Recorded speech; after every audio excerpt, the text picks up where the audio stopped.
This is a Film Stories original podcast.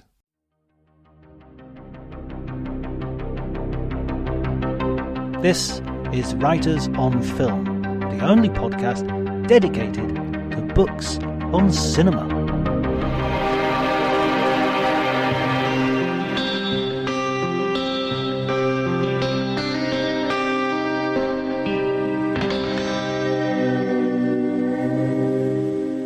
Hello everybody and welcome to Writers on Film. My name is John Bleasdale. I am a writer and film critic, and today I am joined by a writer and critic, Barry Forshaw, who has written about British horror movies, he's written about crime movies, and he's also written about books, crime novels particularly. I think I initially had an interaction with you on Facebook, Barry, because I was starting to read George Simenon novels, which I'd never read before. Yes, he was, the last book I did was on Simenon, which was interesting. And I had to watch all of the Simenon films, of which there are many, and quite a few of them without English subs. So I had to test my extremely inadequate French just to get through them. Wow, I was going to say, I mean, the books, they're a heck of a number as well. It's like well over 100, if I'm not mistaken. Yes, he's amazingly prolific. One year he produced 25 novels in a single year, as well as having a very active, shall we say, a very active social life. He was still able to turn out 25 books.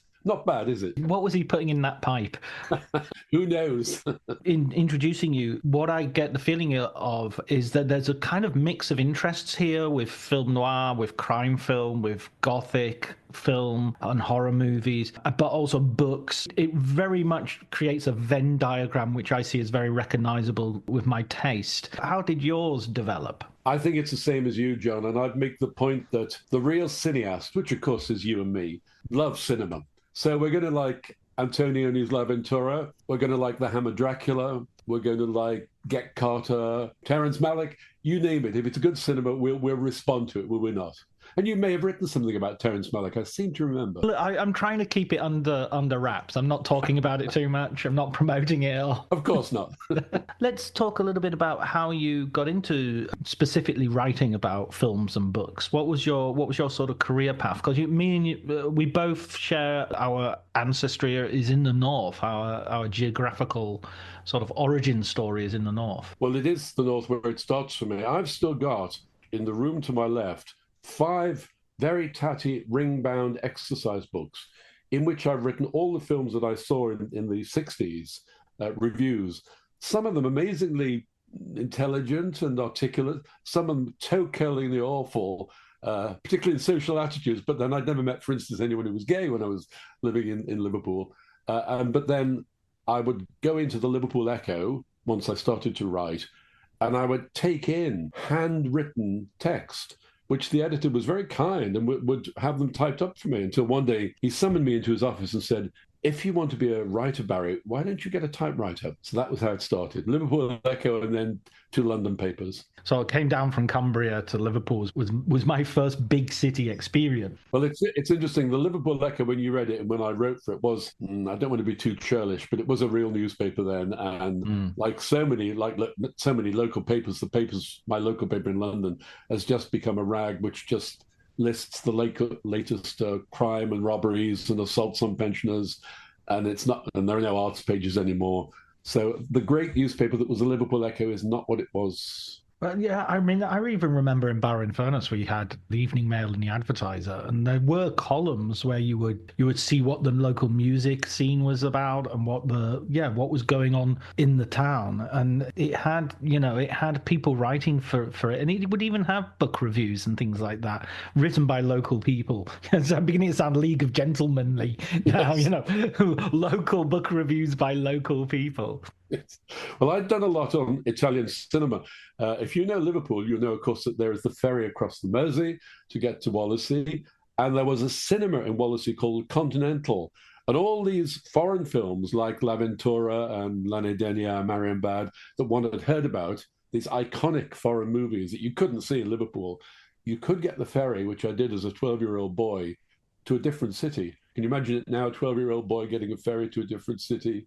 And it seemed perfectly safe at the time. So I'd written a lot about Italian cinema, not liking it any more than, say, British or American cinema, but it was able to be the first book which was on Italian cinema, which is, of course, something you know a lot about, having lived so long in Italy. Yeah, absolutely. And well, we'll have to have you on. I'm trying to revive the Cinema Italia podcast as well. So I'd like to, once I've got time, I'm definitely going to have that, another season of that. Just so long as you don't criticize my Italian accent, John. No, I don't. It gets to the stage.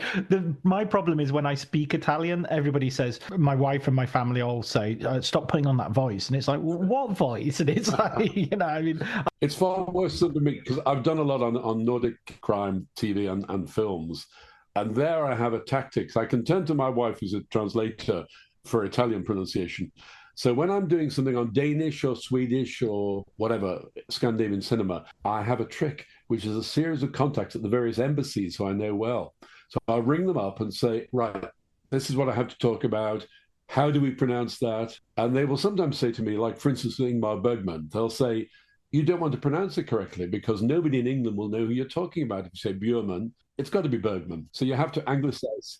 You have to anglicize certain words, don't you? I was told by a Dutch friend it's Paul Verhoeven, and then I'll drop it into conversation. I'll say, of course, Showgirls by it's probably Verhoeven's, and they'll be like, "Who? What are you talking about? Who are you talking about?" But at least you've told them the film, so that's if they know their film, they say, "Oh yes, I know who he's talking about." Moving on to this, I've read your book on British Gothic cinema, and it again intersects with so many things which I'm interested in, because I came from a literary background. I was studying this period. I was concentrated on Percy Shelley rather than Mary Shelley, but of course you can't read that period without going into the Gothic quite deeply. And I was kind of interested in the way, there's an interview you have with Kim Newman, one of the appendices of the book, as you interview several people, and he makes a distinction. He says, the Gothic is really Anne Radcliffe and that early 19th century strata of people, Mary Shelley, all those people. And then there's the late Edwardian sort of science fiction-y people who are more, that's where he sort of sees himself as sitting. And I started to think about that in terms of the British cinematic Gothic. We're more, it feels to me that we're more in that direction than we are early 19th century. Is that accurate, do you think? Yes, it is a good point. It's interesting, though, that whenever you talk about the Gothic, one kind of get out of jail card for people when the entire genre is criticized is to talk about the literary antecedents, which can get you only so far. You have to say that the phenomenon of recognizing Edgar Allan Poe as a great American writer is relatively recent. I mean, in terms of millennia. Now he's regarded as one of the great writers, but for a long time, for instance, only the French looked at Poe and said, here is a major writer. And we have to say that the response to Mary Shelley, and it's different when you come to someone like Coleridge, who is definitely a Gothic writer and writes about vampires, but he's seen primarily as a poet.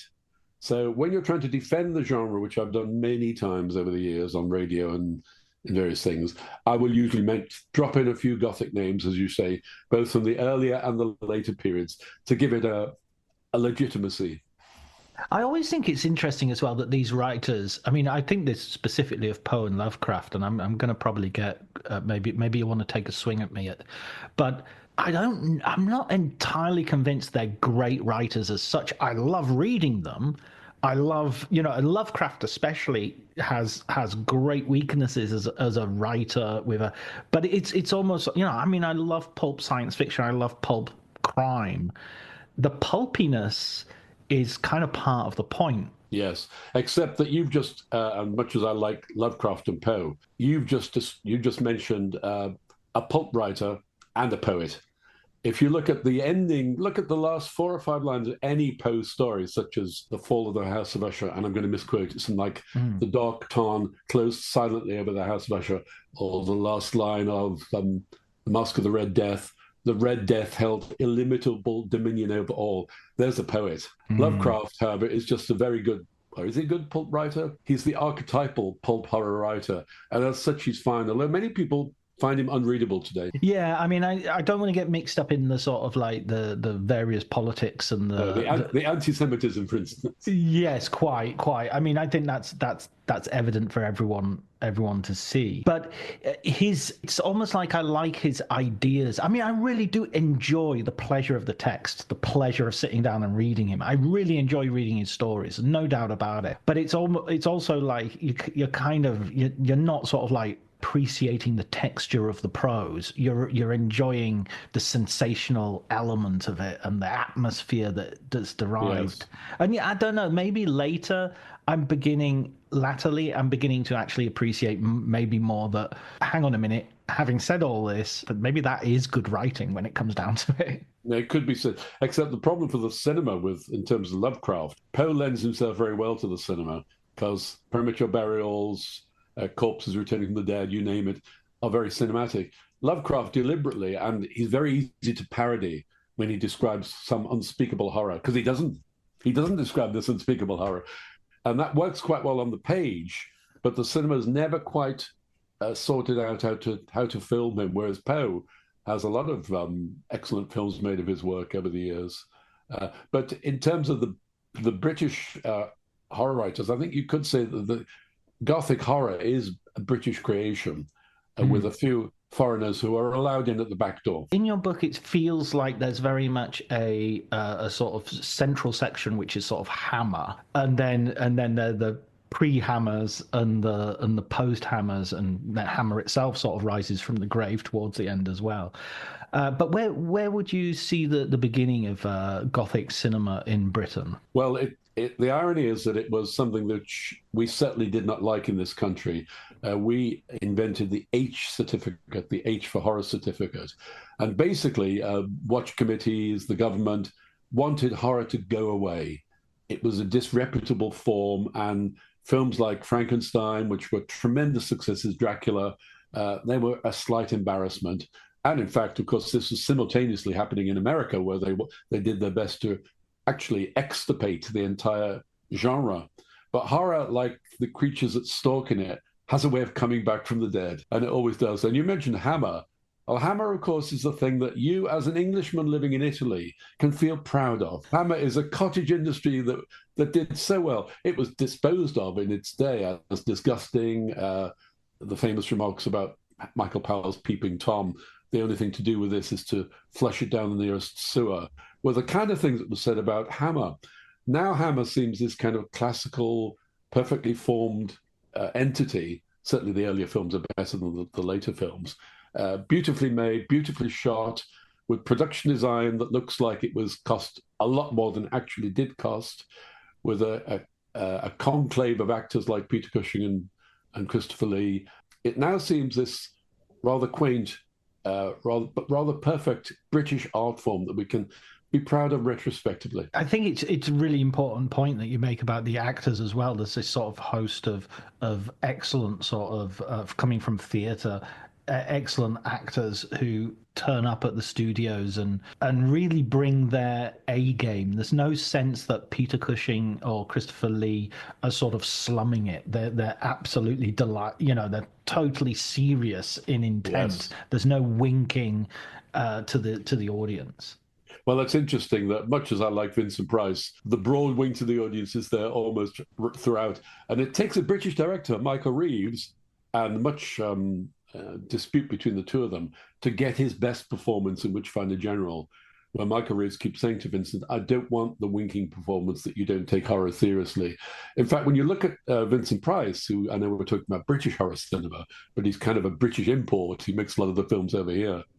He's at his best when he does play it straight in the early Edgar Allan Poe films with Roger Corman and obviously Witchfinder General.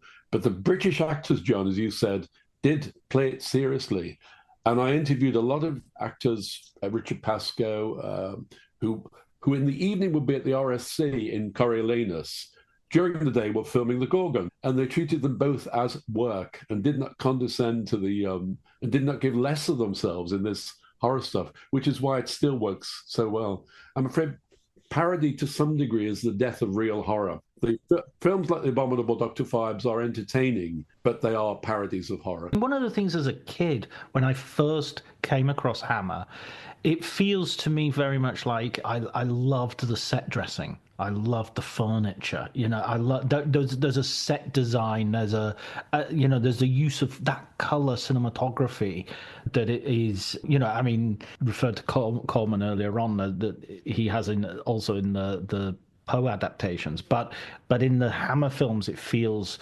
I mean, color has a capital C to it. Yes. I mean, well, in a way, when you talk about the two things you just mentioned, you could say are the products of two men. Jack Asher, who shot a lot of the great Hammer films, is one of the great cinematographers. We look at people like Otto Heller, and they are obviously great, and John Elton for Anthony Mann's crime films. But Jack Asher was in their company, and particularly you talked about the set design and the color.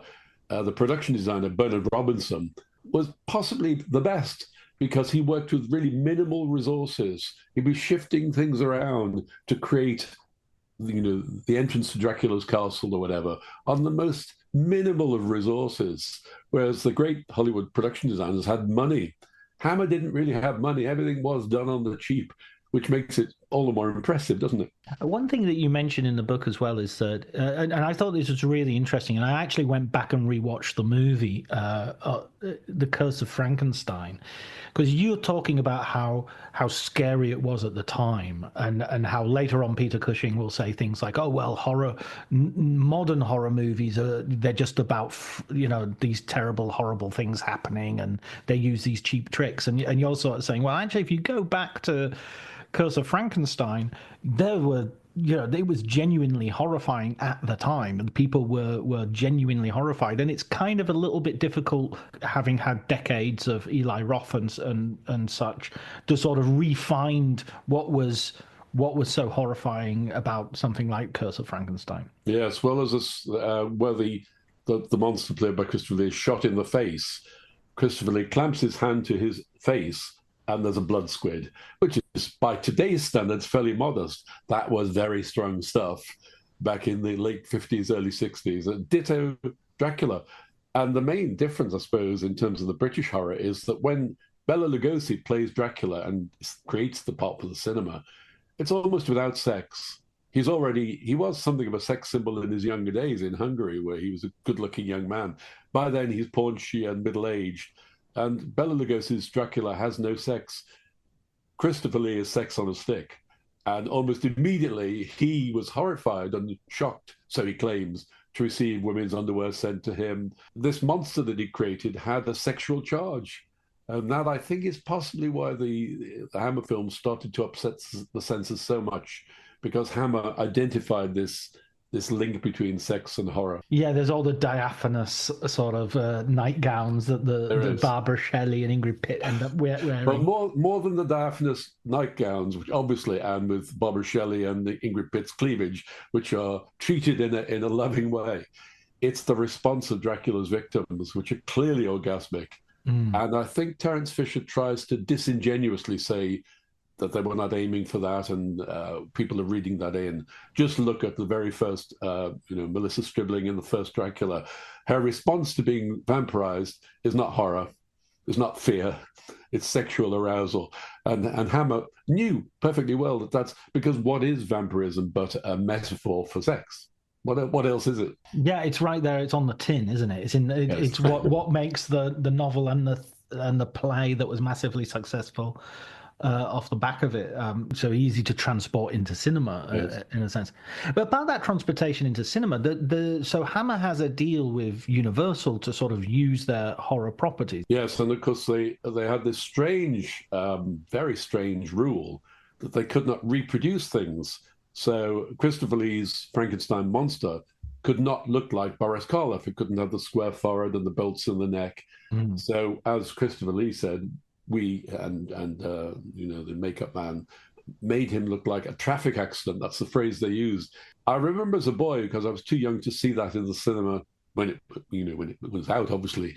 But the face looked like the most horrific thing we'd ever seen. It truly was genuinely horrific. Whereas by then, Karloff's Frankenstein monster had become cozy. it was before the Addams Family and such and where it's parodied, the monsters and so forth. So Frankenstein is now kind of a jolly friend, as actually to a degree he was in James Whale's film. We have to remember that James Whale presented the monster as a sympathetic character. Christopher Lee does that less, but nevertheless makes him a victim. If he kills people, it's not because he's a force of evil, or there is a line about in both films about the wrong brain being used, which is kind of muddies the water slightly. Is the monster a homicidal monster, or is it just somebody who's badly done to? But that the very fact that you and I are talking about that now shows the resonances of these films and the Gothic strain after all these years. Yeah, Young Frankenstein, where he has the name Abby Normal. It's a name on the jar. The thing is, it is the horror films, because they're so distinctive and their tropes lend themselves to parody.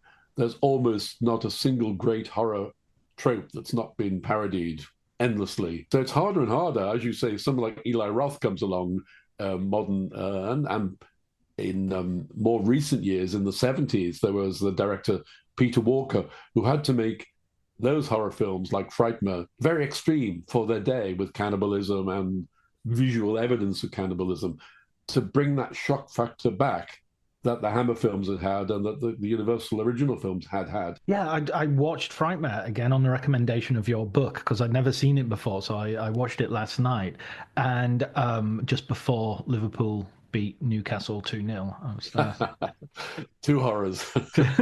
Oh, are you an Evertonian then? I'm the one person from Liverpool who actually doesn't follow football. You have met that person, John. Okay. Well, that's I didn't think he existed, but now I say I am that man.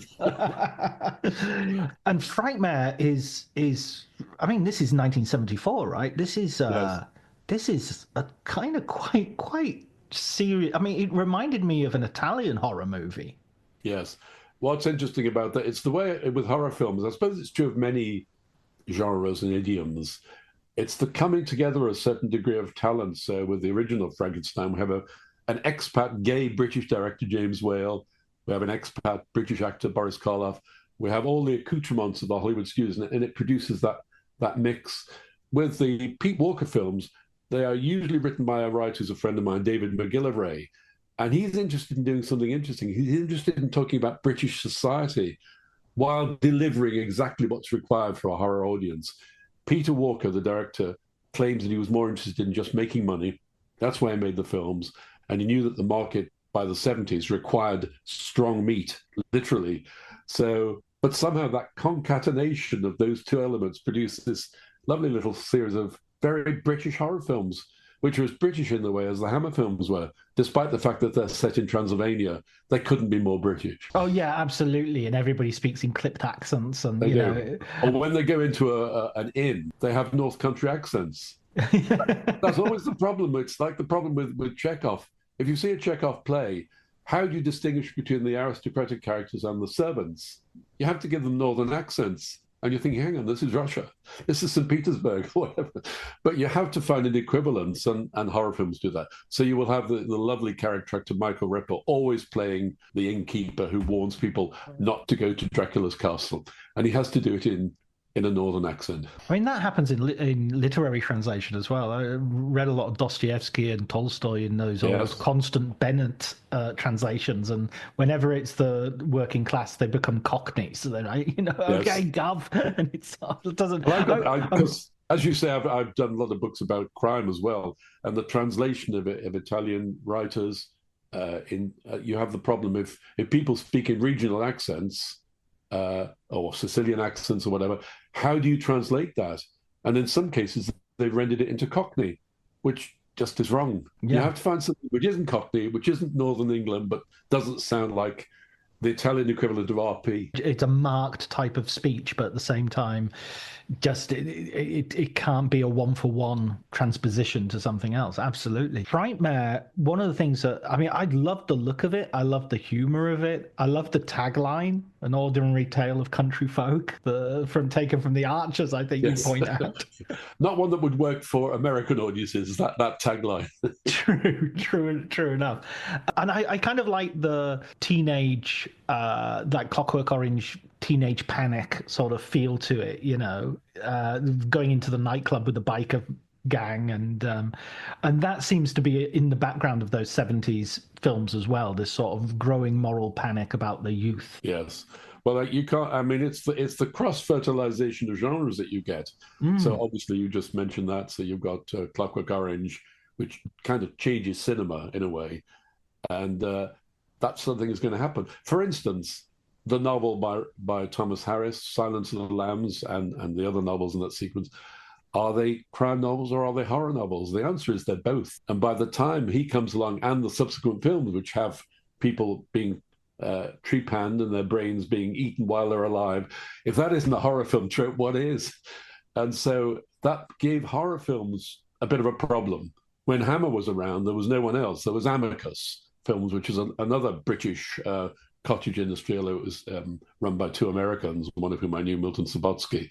But that was totally British, full of British character actors, and they could, for instance, call on Christopher Lee and Peter Cushing and top British actors because they would be paid for 2 or 3 days of work. They could do it in between other things. They would then be used because they had marquee clout, their name on the film, even if they're only in it for 20 minutes, would still sell the movie.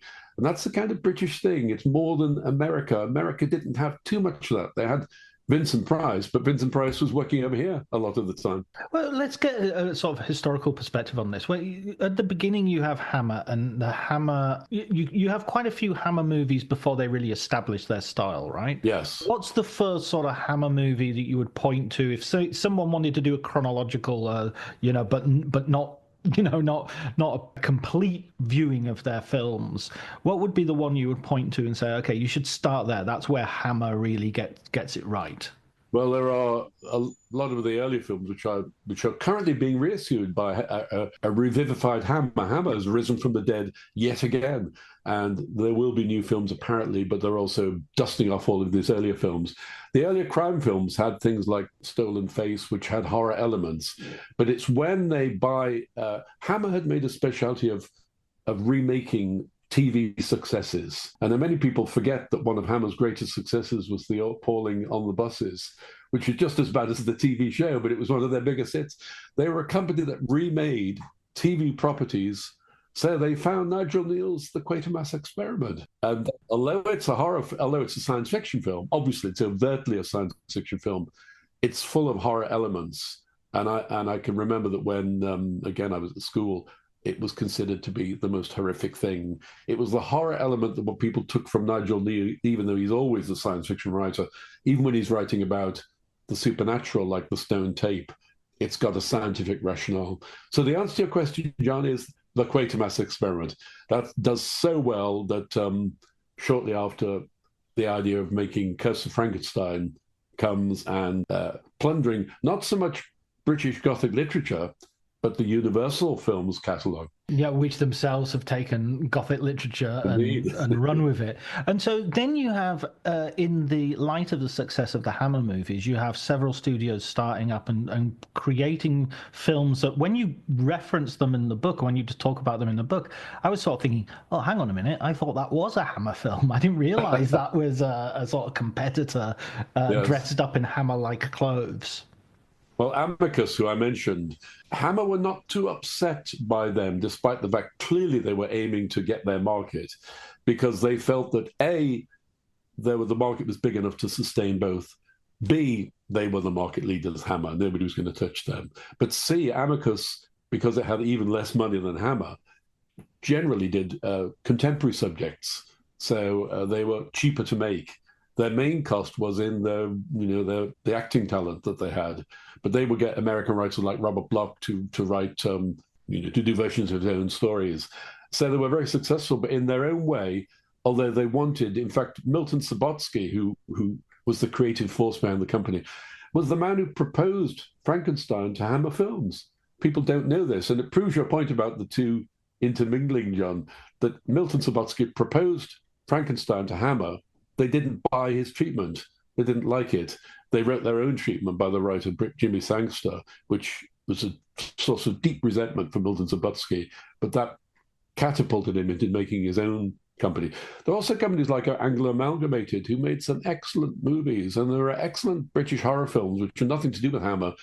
The best supernatural horror film ever made in Britain is Night of the Demon, Jacques Right. Tourneur, which was made by an American producer, a French but America adjacent director, Jacques Tourneur, American star, but with British supporting talent.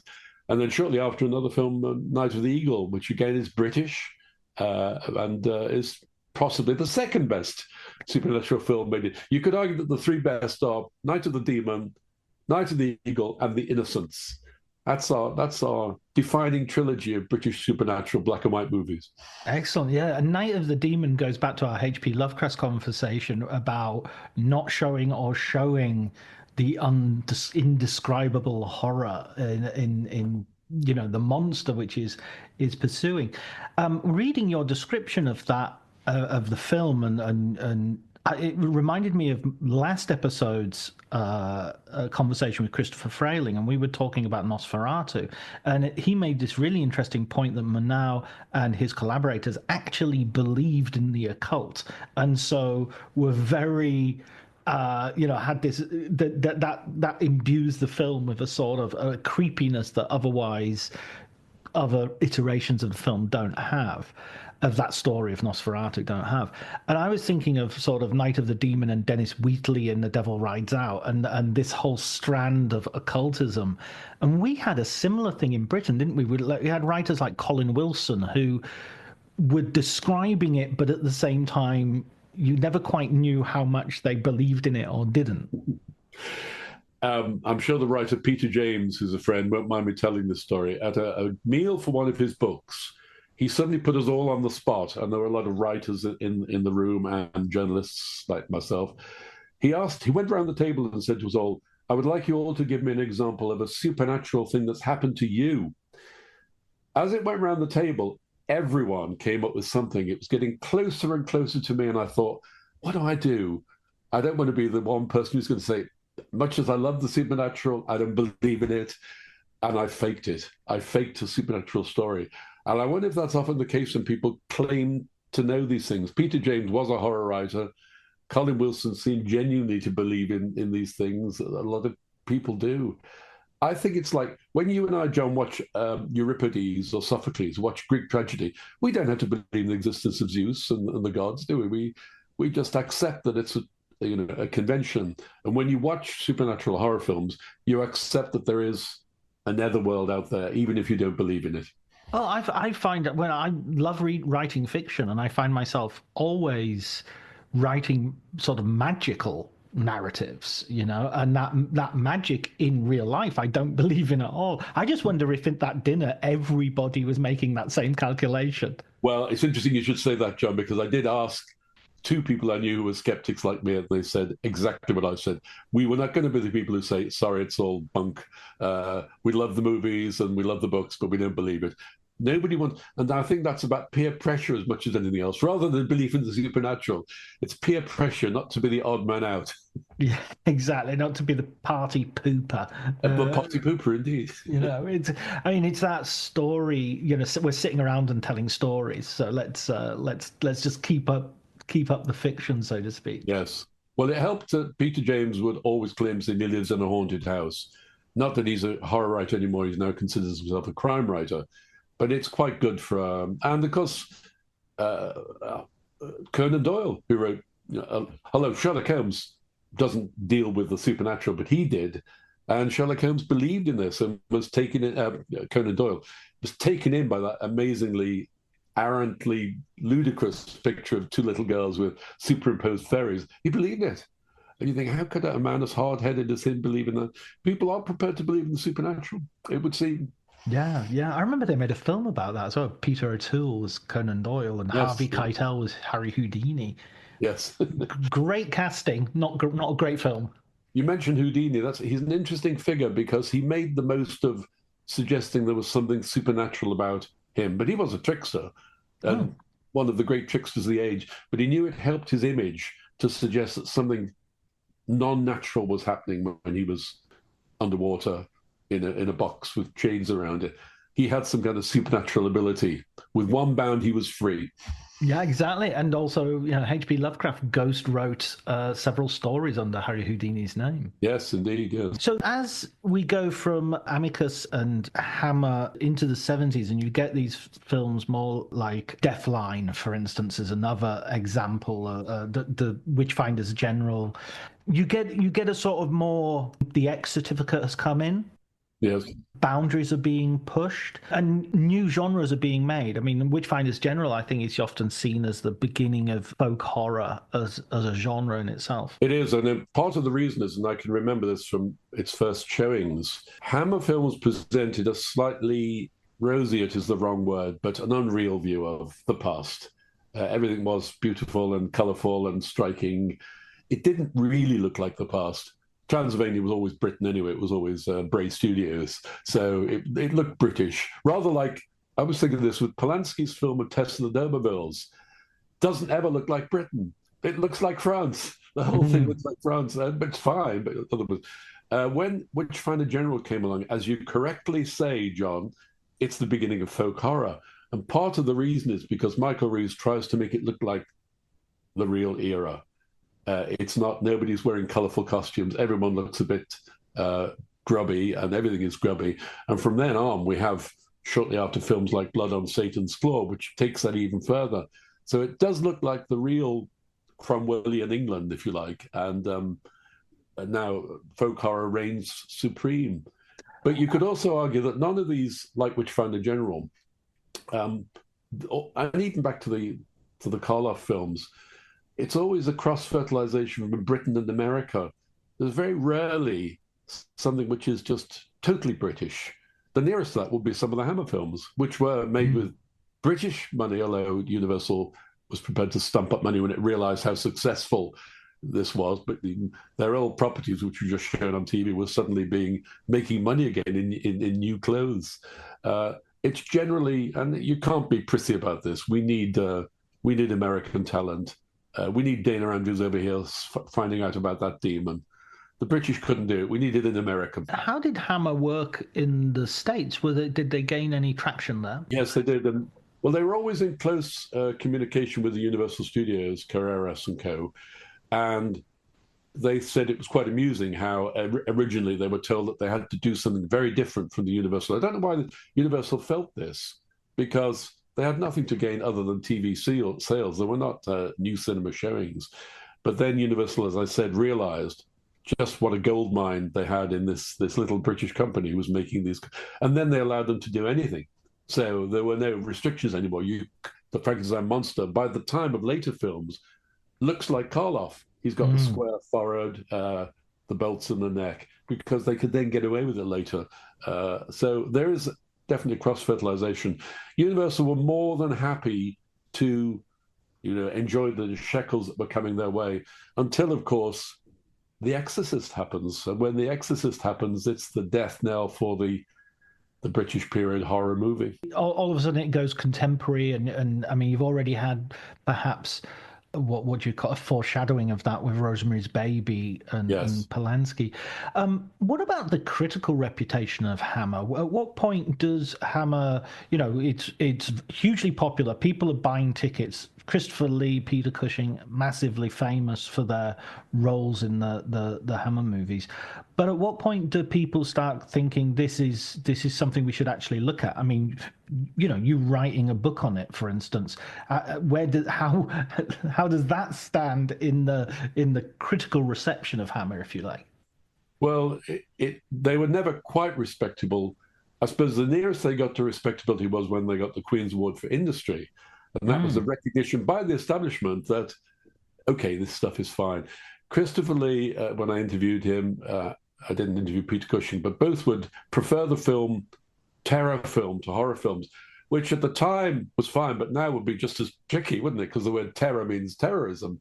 It's got that connotation.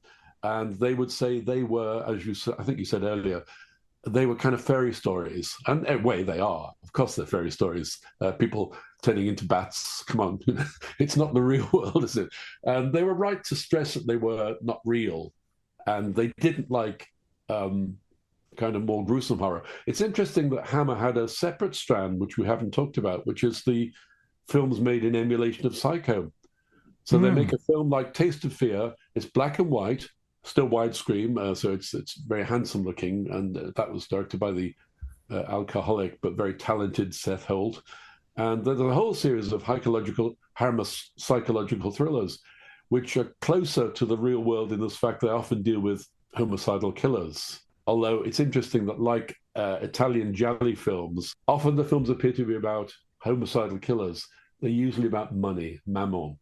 People are usually being killed for money in most of them. It's a trick, because maybe that's more interesting than a psychopath. I guess you've got the sort of the return of the prodigal son with Alfred Hitchcock coming back to London to make Frenzy, Yes. as part of not exactly part of that cycle, but going into that landscape of films that have been made.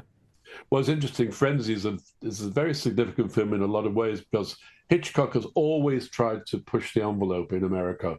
He's always battling the censor. Psycho, for instance, first film to ever show a toilet being flushed. That's my favourite fact of that film. I love that fact. I mean, come on. And that was shocking in the day, and he had to promote that in many ways. By the time he comes back to make Frenzy in Britain, things have changed. The world has changed into Hitchcock's vision of the world. So we can have nudity, which he'd always wanted to do, and so he can use a double for animacy in the nude scene. Particularly, it's the killing of a woman in the film, which is done as a rape and a killing in the kind of grim, grueling detail that Hitchcock he touched before, but never like this. It was considered to be a very dark film, and in a way, it did show that the era of the Hammer film had passed. Hitchcock coming back to make his last British film is using the language that was then current in the cinema, which is much more uncompromising than Hammer film ever did. Yeah, and there is something about that banality of evil that you get there. I mean, you have the famous shot going down the stairs and then out into the street and life just going on while a murder is taking place. But I always remember finding that such an unattractive film, not just because of the cruelty, but just because it seemed almost willfully ugly. Well, in many ways it isn't, because John Finch, who's the putative hero, is an unsympathetic hero. Earlier, it's interesting, that's consistent with our greatest, well, is he our greatest director? Him or Michael Powell? Let's put both there. He often was clearly more interested in the villain than the hero. So in Strangers on a Train, Robert Walker's gay killer is much more interesting than Farley Granger. But he doesn't make Farley Granger unattractive. He just allows him to be a bit dull. Doesn't matter. And again, Rebecca, Mrs. Danvers, is the most interesting character. Who's, again, the gay villain. It's interesting. Hitchcock's not very progressive in his thinking when it comes to gay characters. But by the time of Frenzy, he does present, as you say, it's a fairly grim view. It's also it's a view of London at a tipping point. When Hitchcock makes Frenzy, which is set in Covent Garden is already finished as a fruit market. He has to recreate it because it's gone, literally almost overnight. And people were still around watching him filming it who remembered Covent Garden. So for Americans who were looking at it, they said, well, that's of course Covent Garden. That's what it's like still. Now Covent Garden is just a tourist trap with people selling trinkets and so forth. And it already was starting that way. So you can say that film signals the end of one era and the beginning of another. And I mean, other films that you mentioned which have had a huge impact, and especially an impact maybe many years after they were released. Although you're quite interesting on Wicker Man, that it showed in a double bill with Don't Look Now, and you report that quite a lot of people were saying, "Oh, you've got to stay for the Wicker Man. It's as good as, if not better than, Don't Look Now." Yes, that's quite interesting. The days of double features, John, seems a million years ago, but that was the talk of the day, and I remember it. Critical response: please stay for the second feature, or in fact, ignore the second feature. It's quite good. Don't Look Now, Nicholas Roeg, but the second feature is better and more interesting, and that wouldn't happen anymore because second features don't happen anymore. That's a film which is so often imitated as someone who writes, I'm the FT's Crown critic, and I keep encountering the same plot again and again and again. The same thing happens in the cinema. You think, oh, here we go again. It's the Wicker Man. Right. It becomes like an archetypal plot. It goes from Yes, being it the does. really original to being everybody's doing it now. And the problem is, when you try to remake it as Nicolas Cage did, you see how tricky it is to get it right. And it's interesting that the film does a variety of interesting things. It has Christopher Lee in, so he's there for marquee value, but he's not playing a typical Christopher Lee part. He's not sinister. He's this amiable, likable monster. And so it's not a typical Christopher Lee part. So it's playing with but as an actor, he's kind of unique in that respect. His image was played around with by many directors. He's in at least 3 films in which he's a red herring. You will see Christopher Lee as a doctor, and I won't tell the film in case people haven't seen it. You say, he's the killer. That's it. It's Christopher Lee. Come on. He isn't. And that device is used several times, even in one film, again, which I won't name, where he's actually dead, but we're allowed to think that the film he's still alive committing the murders. I don't know of any other actor, apart possibly from Boris Karloff, who played around with their image to that degree. Because Karloff actually, towards the end, liked to play sympathetic characters rather than monsters, or both. In a film called The Haunted Strangler, he is both the monster and the sympathetic character, trying to find the monster, not knowing it himself. And of course, you've got him in Targets as sort of playing with his own image as a film star, Yes. a horror film star for the Bogdanovich. But that goes back to what I said earlier about The American. It's Bogdanovich's film. He writes something knowingly because he's a film man, Bogdanovich. He knows everything about the history of the cinema. And he knows he will attract Karloff by making him a sympathetic character and making someone lamenting the fact that the kind of horror that he traded in is gone. Now the real horror is an anonymous boy on a water tower shooting it. Look how prescient that film was. Well, it was already based on something that had happened, but that's the new horror, and it's more tricky to make old-fashioned horror anything other than the kind of something in aspic, and really it is in aspic. And when we watch Hammer films, we're watching something which is preserved. That's really interesting. That idea that horror also it contains within itself a sort of nostalgia for itself. Or wasn't it great when Jack the Ripper was killing people? Yes. But in a way, that's interesting because Jack the Ripper was a standard trope of the horror film. There are umpteen movies which have him as a character. Obviously, you have to come up with there's only one given in any film about Jack the Ripper that he can't be caught. Because we know he wasn't. In fact, oddly enough, there's a Jesus Franco film with Klaus Kinski where he is caught.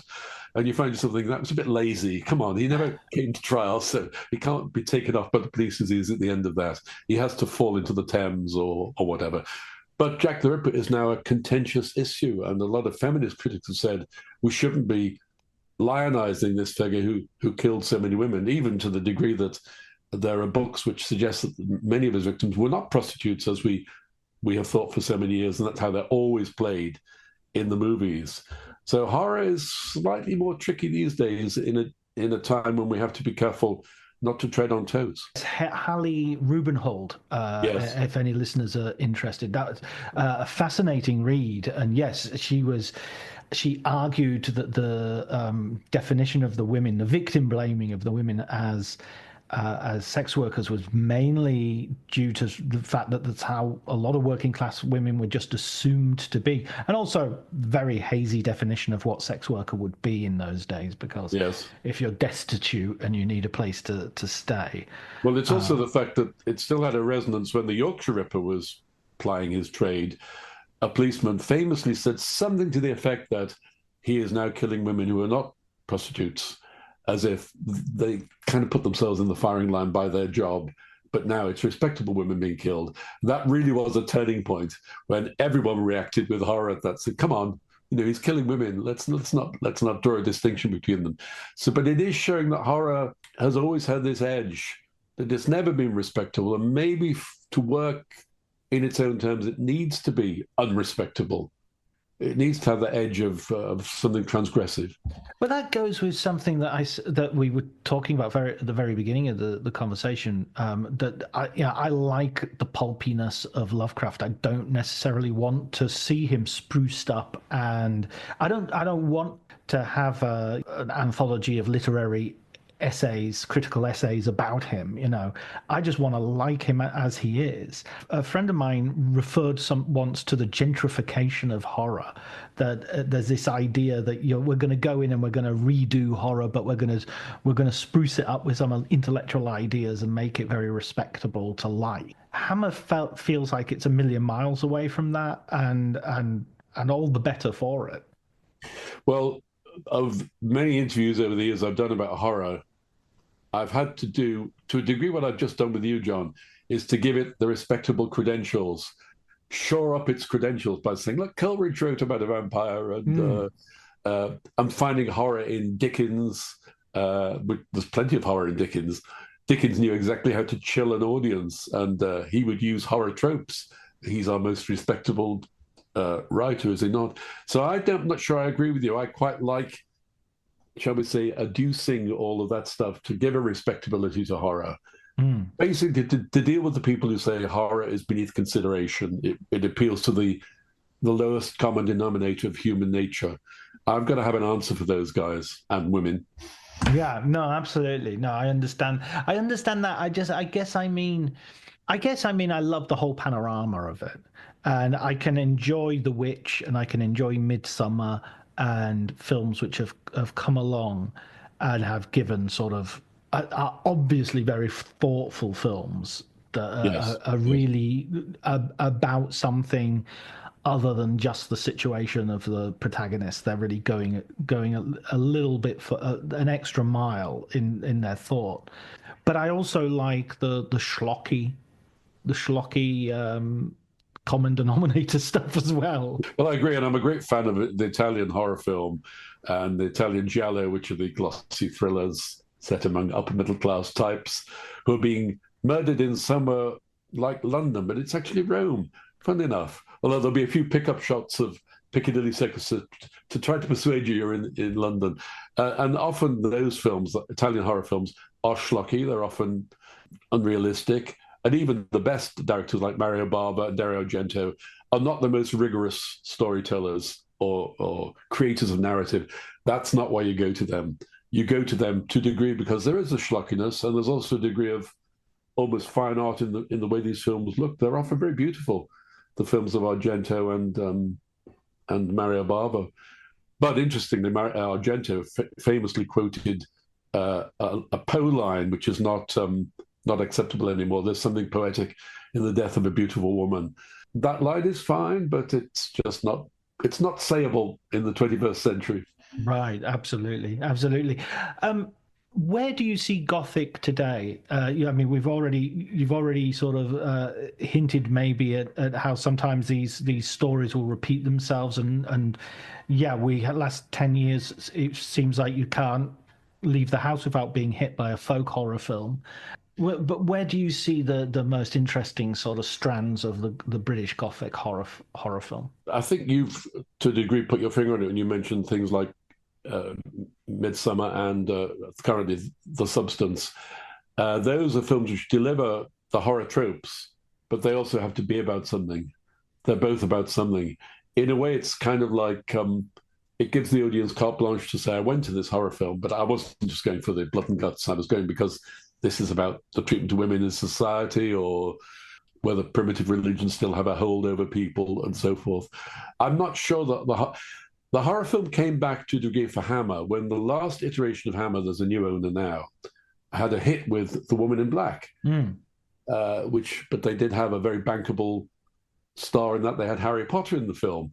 They had a property which had already been... Sorry for laughing at that, but that would annoy him so much. Wouldn't it just? Possibly why I said it. But it was already a well-known property. So Nigel Neal had done a wonderful TV version, which genuinely still raises the hackles on the neck when you see it.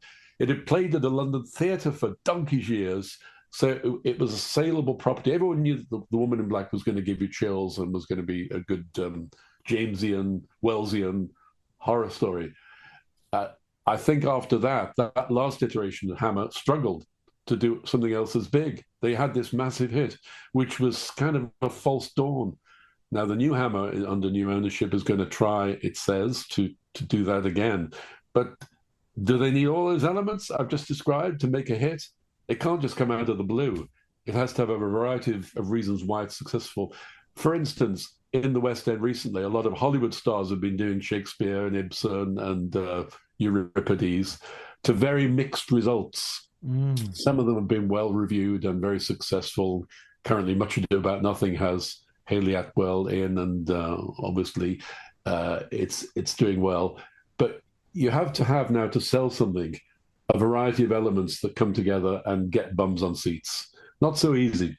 Yeah, yeah. I wonder if Blumhouse is a model that people in Britain and the new owners of Hammer should be thinking about, because that idea of let's make really low to middle budget movies, which of course in a British context would have to be lower than the 5 million that I think is the ceiling that Blumhouse puts on a lot of its pictures.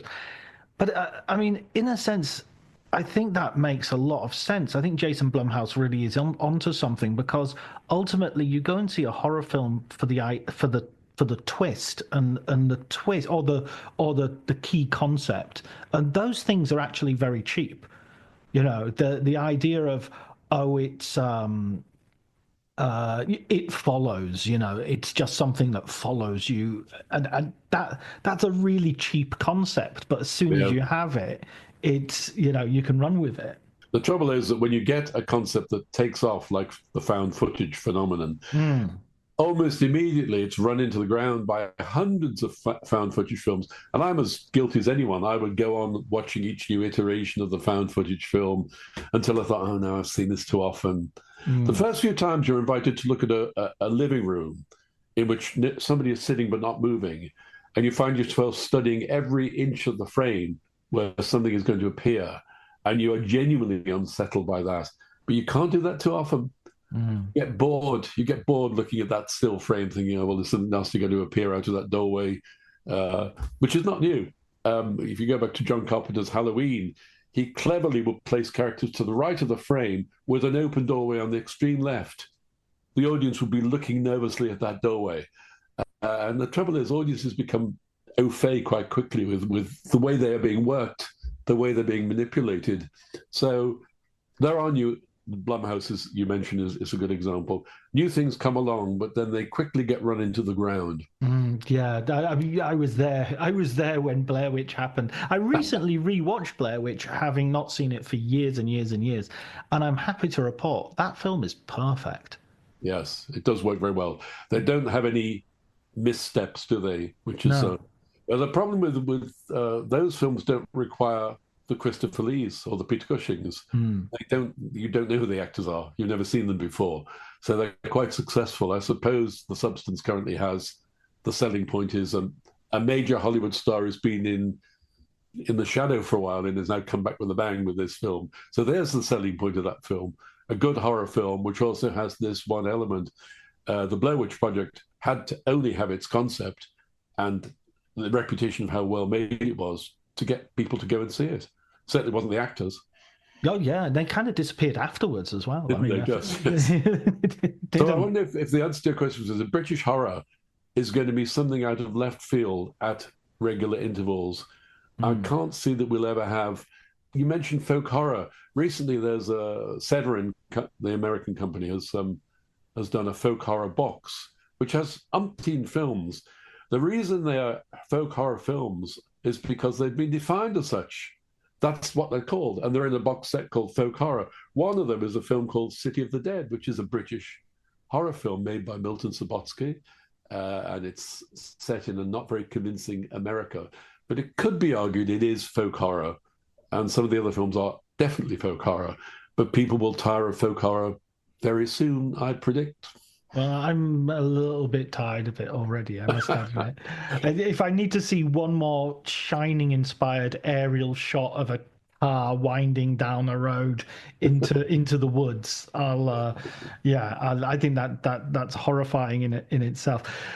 Listen, Barry, I need to ask you one final question, and that is, I need to ask you for a recommended book for our readers.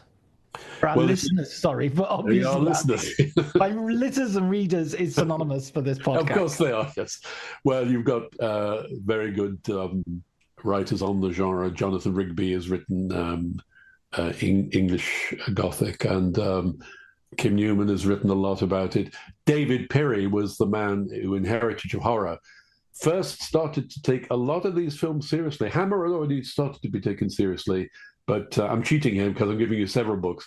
But he also started to take seriously the kind of trilogy, Circus of Horrors, Peeping Tom, and Horrors of the Black Museum. There was an Anglo-amalgamated trilogy, which he described as Sadian films.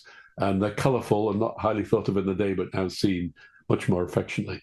But I'd go for a book that I'd spend 50% disagreeing with, and that's Carlos Claren's Horror Movies, which was a defining book. I find myself amazed that I mention it because he doesn't like Hammer films. He sees Hammer. He say, I know, can you believe it, John? Can you believe it? He says, so they're cheaply made, they're repetitive, they're crude, and so forth. He simply does not get Hammer. But you don't have to read books on film, and you and I read a lot of books on film, do we not? We do. At them all. One of my favorite writers on film is Penelope Houston in contemporary cinema. She's famous for her attacks on Hitchcock, Hammer films, horror films generally. She says, oh, why are these young critics praising all this stuff? It isn't as good as L'Aventure or Battleship Potemkin and so forth. I still, because she's such an elegant writer, I still like reading her. And Carlos Claren's Horror Movies is so well written, I can forgive him for not getting Hammer. Yeah, there are some people like Dilys Powell as well. I grew up reading Dilys Powell, or Anthony Lane. I used to read a lot when he wrote for the New Yorker. I think he still does, and I would almost predict how I would disagree with him. I would think, oh, here he goes. I know he'll hate this film that I've loved, but he'll hate it in a way that it will be right. You know, I might disagree with him, but I can see why he doesn't like the film. It's perfectly described. Well, it's a writer like Robin Wood, who is one of the great British film critics, was also one of the first to spot in American cinema and British cinema that something good, something subversive, something off the wall was happening in genre cinema when other critics were writing it off as rubbish. And he had this strange thing that cinema had to be somehow ameliorating, and it had to make you a better person from film. So he praised Ingmar Bergman because he felt that the films were positive about human existence. I'm a great Bergman fan, but I don't agree with him.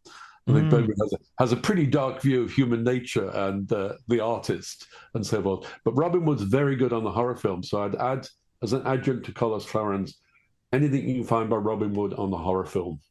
I always think it's funny how some of our most respected filmmakers get a pass when it comes to the old I mean, I'm not a supporter of the cancellation game at all. Let me just make that clear.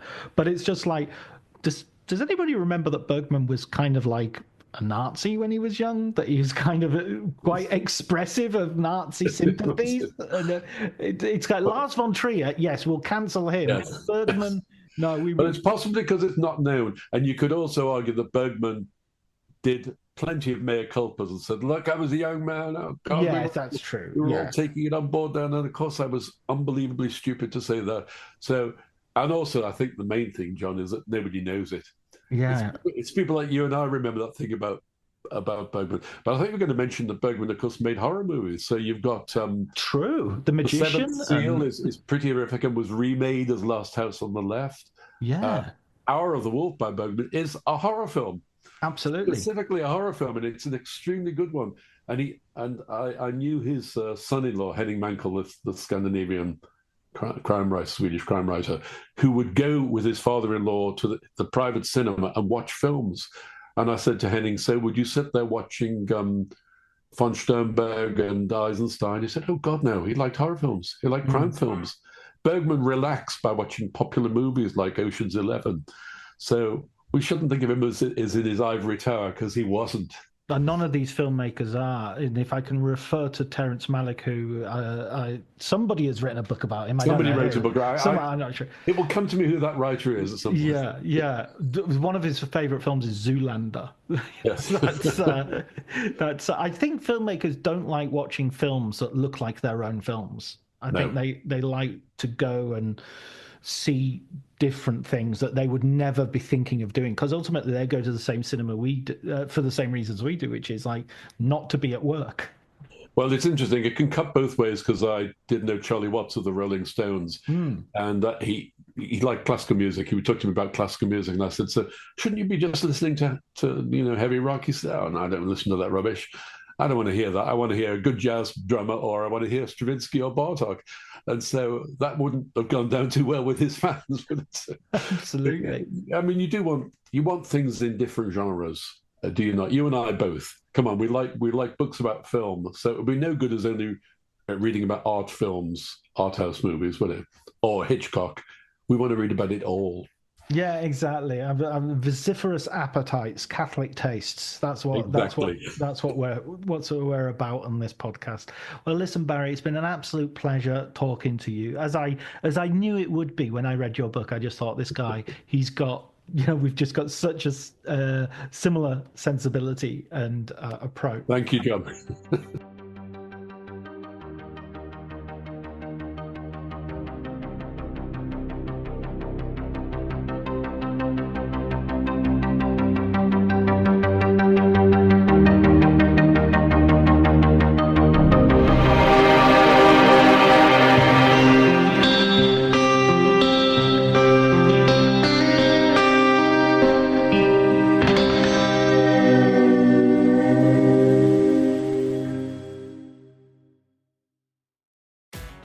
If you're an HVAC technician and a call comes in, Grainger knows that you need a partner that helps you find the right product, fast and hassle-free. And you know that when the first problem of the day is a clanking blower motor, there's no need to break a sweat. With Grainger's easy-to-use website and product details, you're confident you'll soon have everything humming right along. Call 1-800-GRAINGER, click Grainger.com, or just stop by. Grainger, for the ones who get it done.